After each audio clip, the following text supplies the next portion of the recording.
Fala galera, tá começando mais um episódio do Especialista Responde. Hoje é o episódio 2. Muito obrigado a você que assistiu o primeiro episódio. Estamos aqui hoje com Felipe Santos e Thiago Albuquerque. Eles vão falar um pouco, explicar algumas dúvidas sobre golpes virtuais, sobre crimes virtuais. Eu queria deixar agora aberto para eles se apresentarem, falar um pouco mais sobre o trabalho deles. Tudo bom? Tudo bom? Bom, inicialmente eu gostaria de agradecer, essa oportunidade e vim aqui falar a um assunto que está em voga hoje, que é o crime virtual, sendo na perspectiva daquele que faz o ataque, como na perspectiva da vítima. E muito agradecido aí por essa oportunidade. Thiago. Boa tarde, gostaria também de agradecer a oportunidade. Bem, já atuando nessa área de cibersegurança há 15 anos, hoje atuo na empresa Trend Micro, que é líder de mercado mundial para proteção de dados, proteção de usuários e corporações no mundo todo, né?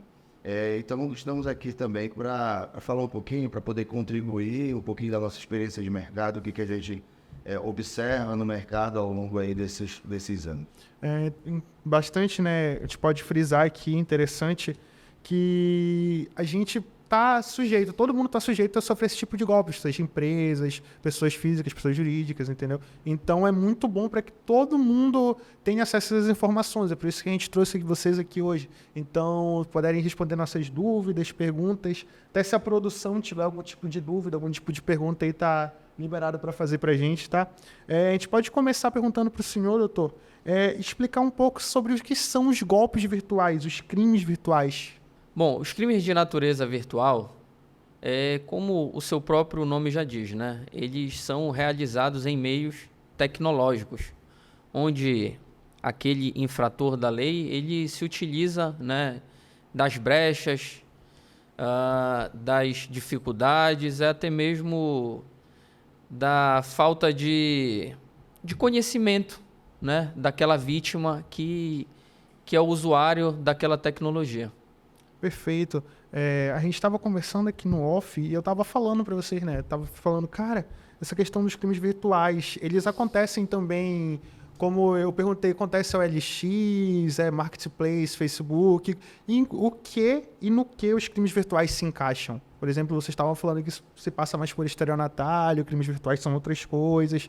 No que pode se enquadrar os crimes virtuais? Certo. Bom, os crimes virtuais, eles tem como um meio do seu feito a questão de uma vantagem indevida daquele que está fazendo aquele ataque àquela vítima. Então, como eu já disse inicialmente, muitas das vítimas, desses usuários, por falta de conhecimento, acabam sendo fisgado por essas pessoas que utilizam o meio tecnológico para obter uma vantagem indevida. Aí a gente acaba entrando um pouco mais na área do Thiago, na área de engenharia social, que tu estava explicando para a gente aqui, Thiago. Conta um pouco para a gente o que pode se especificar mais, como podemos evitar esse tipo de golpes. Hoje, as redes sociais, elas expõem muitos dados, Você involuntariamente, muitas vezes você acaba se expondo. E os criminosos estão constantemente aí analisando, olhando a tua rede social. Então, hoje a engenharia social em vários aspectos. Se é do aspecto corporativo ou se é do aspecto pessoal, os criminosos estão constantemente te estudando o teu comportamento, o que tu faz, aonde você está, se você viaja, se você pratica esporte. Por quê?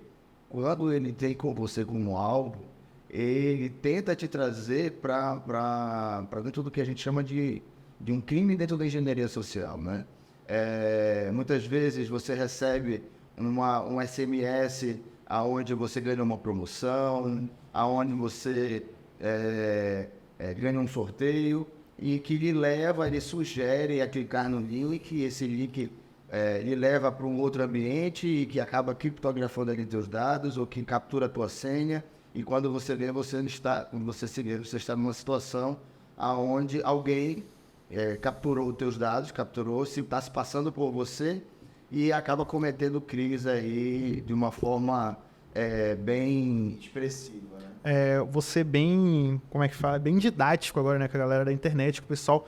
Vocês já ouviram falar no Urubu do Pix? Já ouviu falar no Urubu Pix? É aquele que tu pega, tu manda, por exemplo, vou te mandar, o cara entra em contato contigo, a conta entra em contato contigo e fala, me manda R$500, vou transformar esses R$500 em 2.000, entendeu?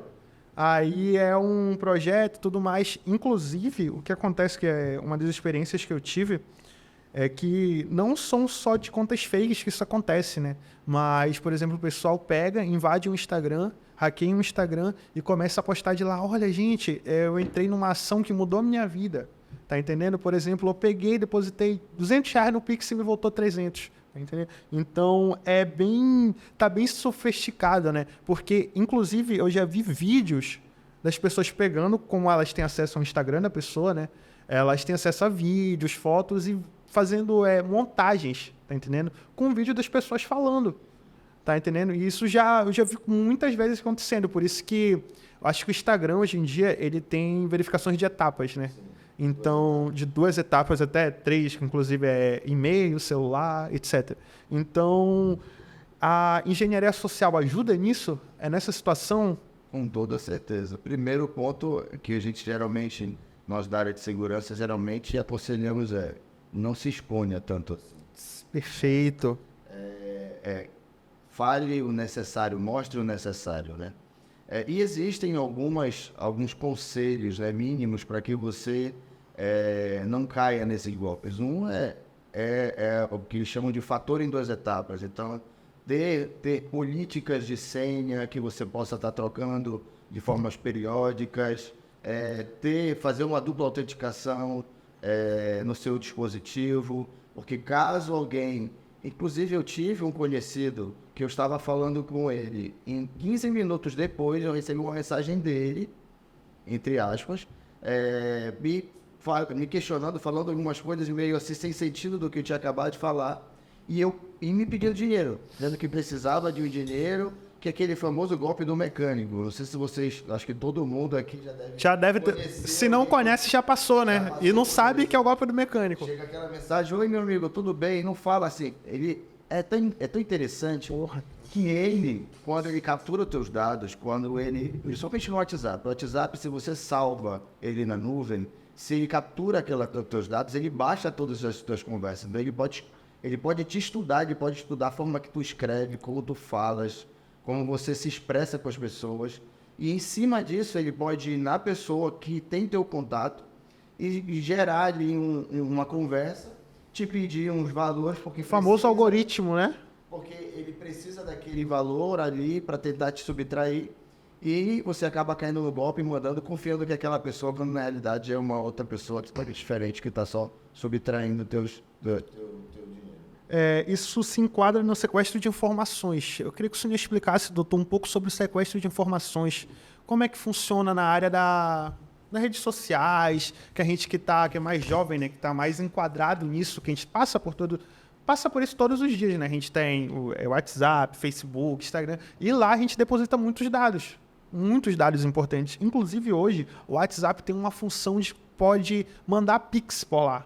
Entendeu? Inclusive, eu, sinceramente, não sei como funciona, porque eu nunca tive coragem de testar, entendeu? Já fico doidinho, se eu faço um Pix errado de R$5, imagine alguém pega e hackeia meu WhatsApp, que eu acho que é muito válido e fácil hoje em dia. Não que eu tenha dinheiro, né? Pô, longe disso. Mas é muito fácil que isso aconteça hoje em dia, né? Porque os próprios aplicativos estão facilitando essa forma de mandar dinheiro, de enviar dinheiro. Então, o senhor pode explicar um pouco pra gente essa forma de sequestro de informações, doutor?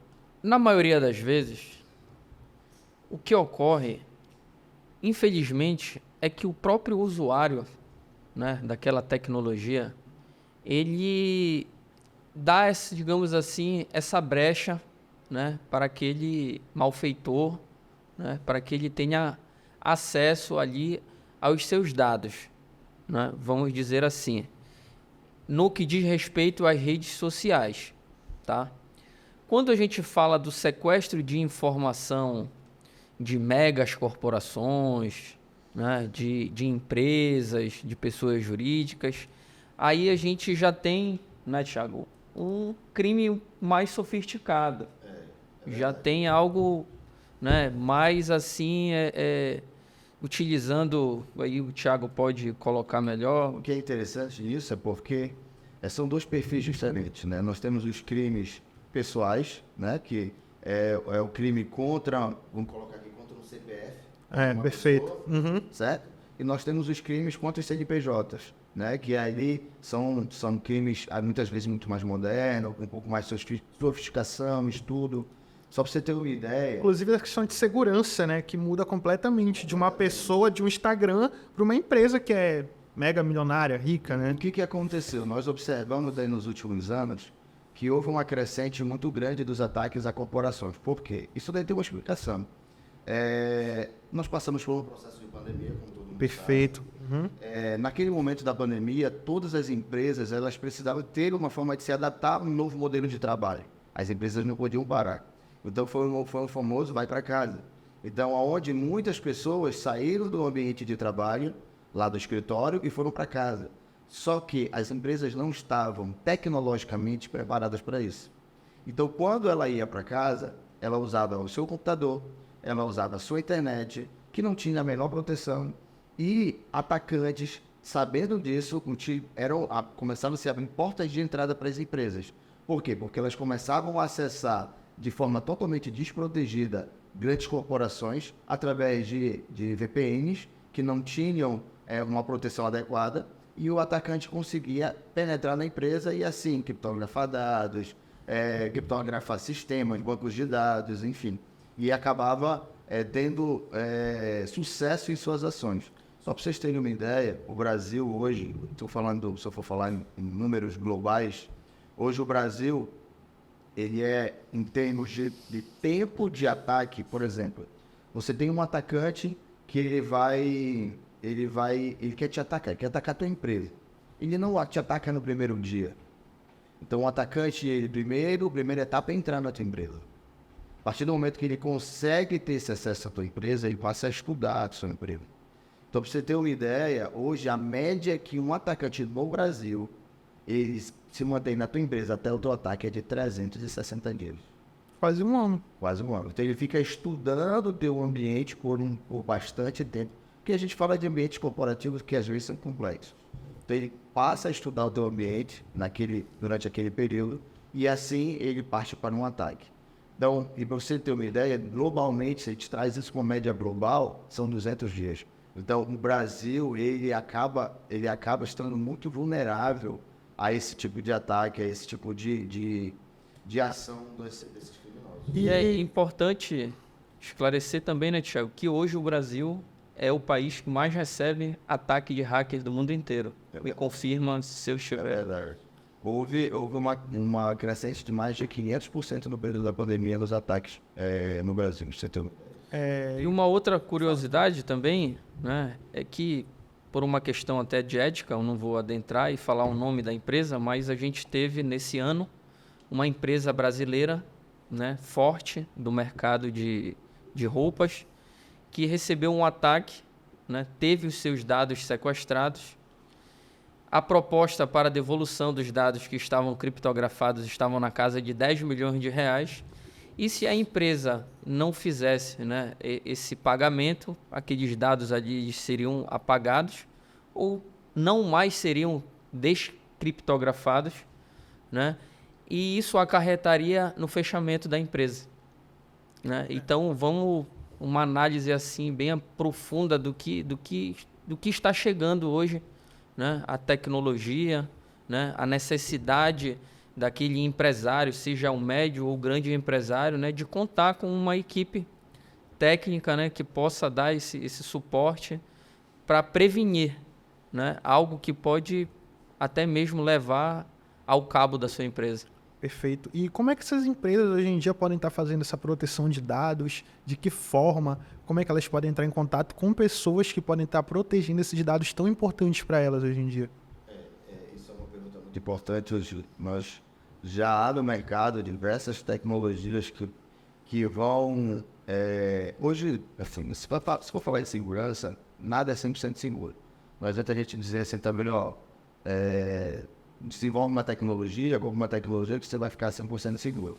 Hoje, a segurança, se a gente for colocar numa estrutura, a gente pode colocar que ela tem 3 pilares, né? Você precisa cuidar, falando corporativamente, tá? Você precisa cuidar dos usuários, proteger esses usuários. Você precisa cuidar do ambiente do teu data center, vamos dizer assim. O que seria o data center? O data center é o teu centro de dados, onde você tem seus sistemas, onde você faz o controle de segurança, onde você faz o controle de acesso da empresa. É um grande centro de armazenamento de dados e processamento de dados, onde você vai guardar as informações importantes da empresa, certo? Perfeito.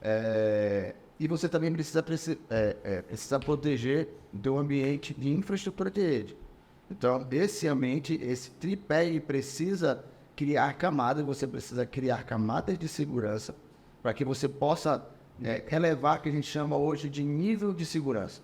Então, para você ter uma ideia, hoje as grandes empresas no mundo de cibersegurança, não só Trade, mas diversas outras, elas medem o nível de segurança que a empresa tem. Então, após diversos estudos, ela diz, você hoje está com 30% de chance de ser atacado, 60% de chance de ser atacado. Por quê? Porque alguns pilares básicos da segurança não estão sendo cumpridos. Então, em face disso, o que a gente aconselha? Que você procure uma empresa competente, que tenha know-how e competência para fazer uma avaliação do teu ambiente corporativo, né? Para que ela possa te sugerir melhorias e aumentar esse nível de segurança e diminuir a tua probabilidade de ataque. Isso no mundo corporativo. No mundo CPF, pessoal, física, a gente aconselha, volto a falar, ter mais consciência na forma como você vai se expor no meio social, né, nas redes sociais, sempre duvidar, né? Sempre quando te pedem algo, te mandem um e-mail, ou que é muito comum, acho que a gente não comentou aqui, que dentro da engenharia social são os phishings.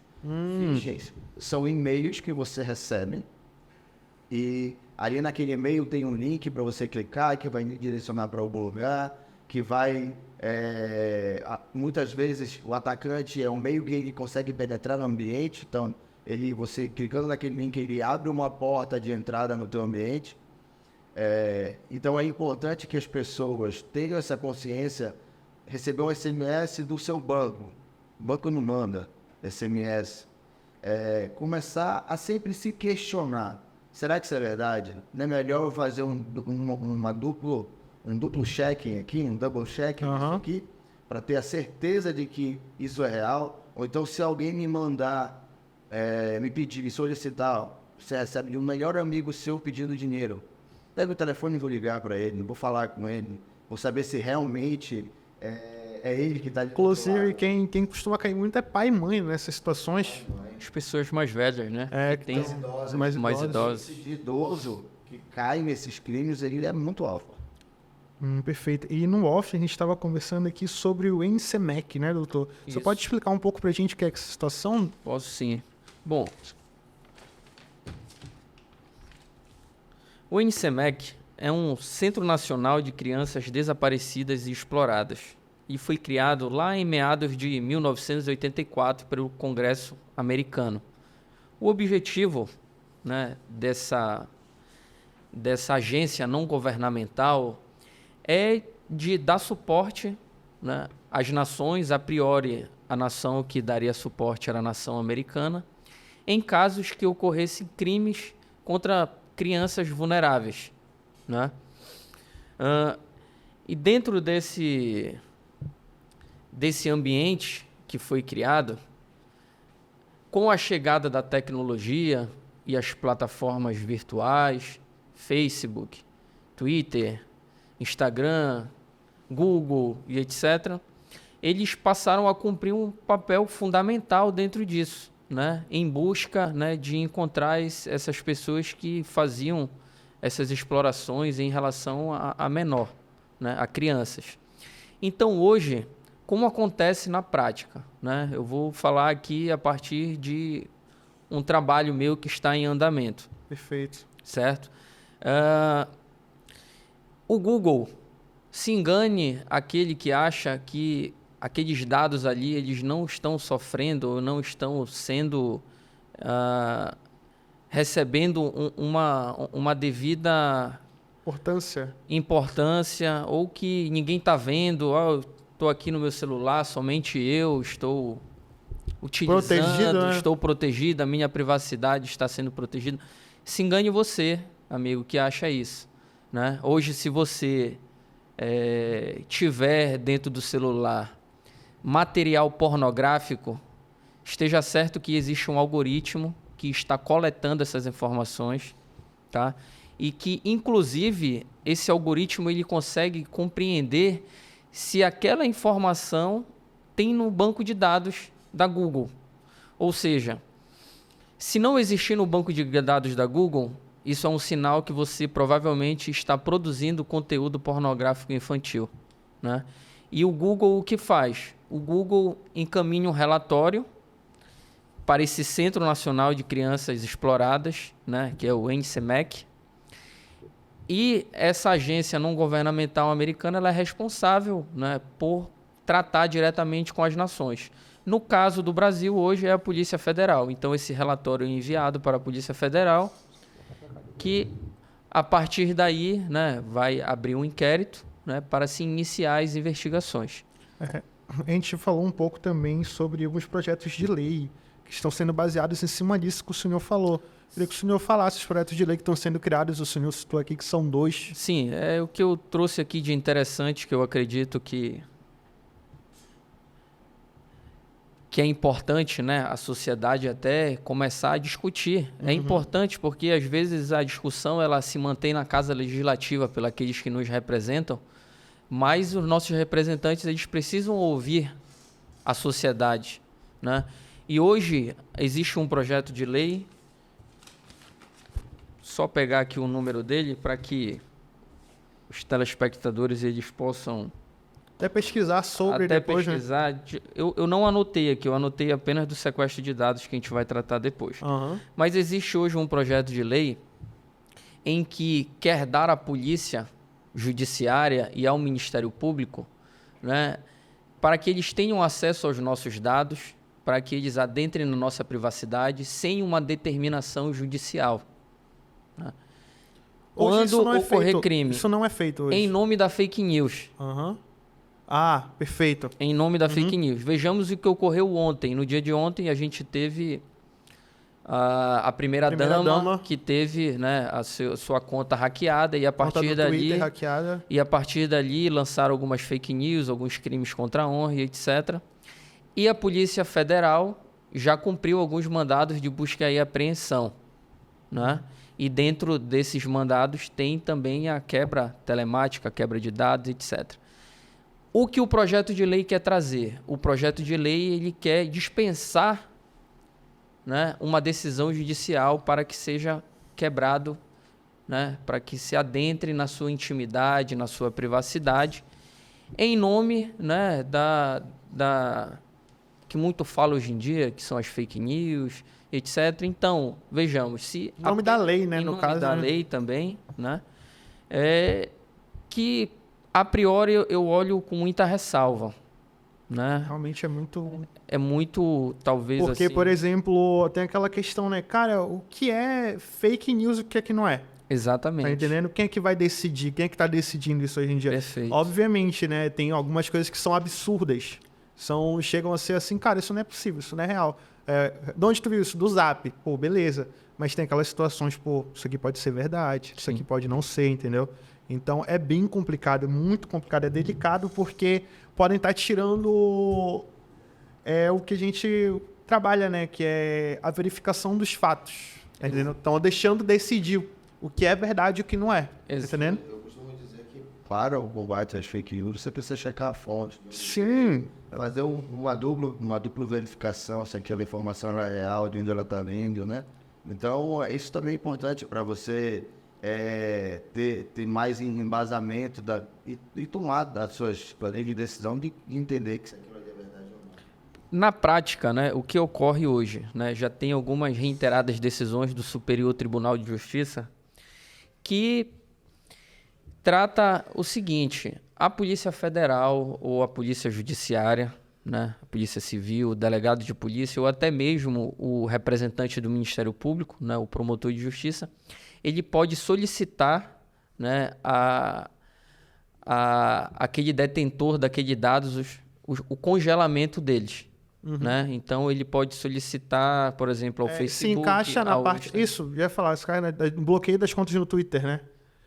Não, é um congelamento de dados. Congelamento de dados? Digamos assim, você estava cometendo um crime através de determinado IP, certo? E o Ministério Público ainda não tem indícios suficientes para conseguir, talvez, ali a quebra telemática, a quebra daqueles dados, a quebra daquele sigilo. Mas ele está investigando. A polícia está investigando, certo? Certo. Então, em determinado momento, ele faz o seguinte: poxa, eu não tenho ainda, né, indícios suficientes, não tenho provas suficientes para solicitar a quebra. Mas eu vou solicitar a quem detém aquela informação o congelamento. Porque, por lei, ele pode guardar aquela informação por 2 anos. Por lei, são 2 anos. Tá? Então, depois de 2 anos, aquilo ali, a quem detém aquela informação pode jogar ela fora, pode excluir, pode fazer o que bem entender. Então, quando a Polícia Judiciária ou o Ministério Público tem a oportunidade de solicitar aquele congelamento, ele ganha tempo. Ah, perfeito. Certo? Ele ganha tempo e aquilo ali não tem não pode não se perder, né? E ao final ele pode conseguir o que ele procura, né? Que seria ali a investigação, a compreensão de um crime. Ótimo. Eu só estava falando sobre 2 leis. O senhor falou, citou essa, só pode citar a segunda agora. Que o senhor estava falando que o senhor trouxe para gente. Bom, é um projeto de lei atual, né? Que é a PL 879 de 2022, que ela pretende tipificar o sequestro de dados. Porque hoje recai no crime do 154A, né? Que é invadir dispositivo eletrônico mediante violação indevida com o fim de obter e adulterar ou destruir dados, né? Então, aquele que adentra no sistema, na corporação de uma empresa que faz um ataque, ele responde hoje por esse crime do 154A, né? Então, vem uma tipificação nova, que é o sequestro de dados, né? Que é um crime que está em alta, que provavelmente aí nos próximos anos, né, Thiago, eles tendem a ganhar forças, porque sequestrando dado de uma grande empresa, de uma grande corporação, como a gente citou no início, pode causar falência, né? Falência de uma empresa O atacante geralmente busca, né? Quando o criminoso ele busca capturar aqueles dados, né? Então são os famosos ransomwares, onde ele invade o teu ambiente, ele, através do código, ele criptografa aquela informação e só ele tem como te descriptografar aquilo. E você acaba ficando refém dele, né? E isso daí é muito comum nas empresas. Assim, os ataques, eles acontecem muito dessa forma mesmo. Então, acredito que essa lei, ela venha para combater isso, né? E que a gente não fique naquele dilema. De mãos atadas, pagar ou não pagar, né? Porque se eu pago para ter os meus dados de volta... Não tem garantia, né? Não tem garantia, não tem situação da garantia, né? Que muitas vezes não é devolvido, né? Você fica naquela... Tiveram casos e casos no Brasil, onde a empresa teve seus dados criptografados, o criminoso pediu valores, a empresa foi lá, de uma forma, vou colocar, num desespero, pagou e não teve de volta seus dados, né? Pagou de mesmo jeito. Então, acho que essa lei ela vem muito a colaborar, a contribuir para que no Brasil esse tipo de crime ele diminua. Coibir, né? Agora, o grande porém é que, na maioria das vezes, esses ataques eles não vêm, né, dentro do território brasileiro. Também. Né? Muitos ataques eles vêm direcionados de fora do Brasil. Então, no caso, essa lei só funcionaria para ataques de dentro do território brasileiro. Não porque o crime está sendo cometido aqui, Perfeito. mas aí seria necessário uma cooperação entre as polícias, né? Uhum. Polícia Judiciária brasileira, Polícia Judiciária americana, canadense, de onde russa, né? É importante essa cooperação. Perfeito. Eu queria agradecer vocês dois. Muito obrigado pelo tempo que vocês disponibilizaram para aqui no Estado do Pará Online, para esse quadro. Queria agradecer. E eu queria deixar para vocês deixarem as considerações finais para vocês, telespectador. O senhor, se usar seu Facebook, Instagram, se eu divulgar seu trabalho, você também pode ficar à vontade. Começar, doutor. Certo. Mais uma vez eu gostaria, né, de agradecer essa oportunidade para que a gente venha aqui esclarecer ao público, né, que isso está em voga, isso está em alta e pouca gente tem esse tipo de conteúdo. Até parabenizar vocês, né, por esse trabalho fantástico que vocês vêm desenvolvendo aqui no Estado do Pará Online. Né? E as minhas redes sociais é Felipe Santos Advogado. Né? Vai aparecer aqui embaixo, viu, galera? Aparece aqui embaixo. Vão lá, me sigam e sempre que eu posso eu estou postando ali alguma coisa referente ao assunto e outros assuntos também de matéria, né, de matéria penal. Perfeito, doutor. Muito obrigado. Thiago. Eu queria agradecer também a oportunidade de estar podendo compartilhar um pouquinho da nossa experiência. A mensagem que eu deixo no final é: sempre se pergunte, né? Sempre duvide, questione. Não aceite, quando alguém lhe mandar algo, não aceite de imediato, porque assim você evita cair recorrentemente em golpes, né? E para as grandes corporações procure sempre elevar o seu nível de segurança. Chame um especialista, contrate um especialista. Muitas vezes o valor que você investe, ela não é nem próximo do valor que você perde no ataque. Então, a mensagem que eu quero deixar para as pessoas e para as empresas são essas. E para nos visitar, pode acessar lá o perfil do Instagram da companhia, que é Trend Micro Brasil, e também no LinkedIn Trend Micro Brasil. Rapaziada, a gente agradece vocês que ficaram até o final aqui com a gente. Muito obrigado. Se inscreve, deixa um like, compartilha, que isso é muito importante pra gente. E essas informações que aconteceram hoje aqui são de extrema importância pra galera que vive perdendo conta no Instagram e fica pagando para terceiros recuperarem. Então, é muito importante. Segue, compartilha. Muito obrigado, galera. Valeu, feliz ano novo. Tchau, tchau.